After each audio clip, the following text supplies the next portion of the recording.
ହୋଲିରେ ଚମକିବ କାର୍ଡଧାରୀଙ୍କ ଭାଗ୍ୟ, ଚିନି ସହ ମିଳିବ ଏହି ବମ୍ପର ଫାଇଦା।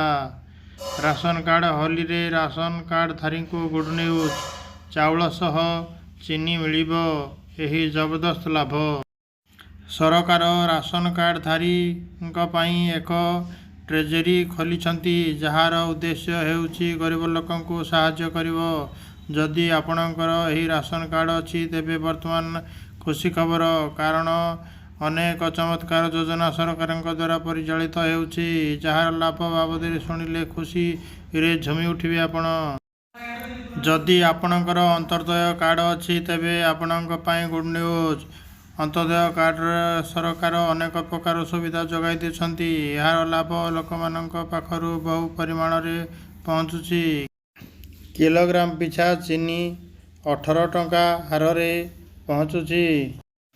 ହୋଲି ଅବସରରେ ଲୋକଙ୍କ ଗହମ, ଚାଉଳ ସହିତ ମିଲେଟ୍, ଯଅ ଓ ମକା ମିଳିବ। ଆପଣ ମଧ୍ୟ ସହଜରେ ଏହାର ଫାଇଦା ଉଠାଇ ପାରିବେ। ଆପଣ 18 ଟଙ୍କାରେ 1 କିଲୋ ଚିନି ପାଇପାରିବେ। ଆପଣ 29 ମାର୍ଚ୍ଚ ପର୍ଯ୍ୟନ୍ତ ଅନ୍ତର୍ଦୟ କାର୍ଡ ସହଜରେ ବମ୍ପର ସୁବିଧା ପାଇପାରିବେ। ଜିଲ୍ଲା ଅଧିକାରୀଙ୍କ କହିବାନୁସାରେ ଅନ୍ତର୍ଦୟ କାର୍ଡରେ 14 କିଲୋଗ୍ରାମ ଗହମ, 14 କିଲୋଗ୍ରାମ ଚାଉଳ, 5 କିଲୋଗ୍ରାମ ମିଲେଟ୍, 1 କିଲୋଗ୍ରାମ ଯଅ, 1 କିଲୋଗ୍ରାମ ମକା ଦିଆଯାଉଛି। ଯୋଗ୍ୟ ଘରୋଇ ରାସନ କାର୍ଡଧାରୀଙ୍କୁ 1 କିଲୋଗ୍ରାମ ଗହମ, 2 କିଲୋଗ୍ରାମ ଚାଉଳ, 1 କିଲୋଗ୍ରାମ ଯଅ କିମ୍ବା କିଲେ ମକାର ଲାଭ ଯୋଗାଇବା ପାଇଁ ପ୍ଲାନିଂ ହୋଇଛି। ଖାଦ୍ୟ ଯୋଗାଣ ଅଧିକାରୀ କହିବାନୁସାରେ ଯଦି କୌଣସି ରାସନ କାର୍ଡଧାରୀ ପୂର୍ଣ୍ଣ ରାସନର ଲାଭ ପାଇଥାନ୍ତି, ତେବେ ଚିନ୍ତା କରନ୍ତୁ ନାହିଁ। ଜିଲ୍ଲା ମାଜିଷ୍ଟ୍ରେଟ କାର୍ଯ୍ୟାଳୟରେ ଆପଣ ଏହି ବିଷୟରେ ଅଭିଯୋଗ କରିପାରିବେ। ଆଞ୍ଚଳିକ ଖାଦ୍ୟ ଅଧିକାରୀଙ୍କ ଠାରୁ ଏହା କହିପାରିବେ। ଯଦି ଅନିୟମିତତା ଦେଖାଯାଏ, ତେବେ ଆପଣ ଡିଲରଙ୍କ ବିରୋଧରେ କଠୋର କାର୍ଯ୍ୟାନୁଷ୍ଠାନ ଗ୍ରହଣ କରିପାରିବେ।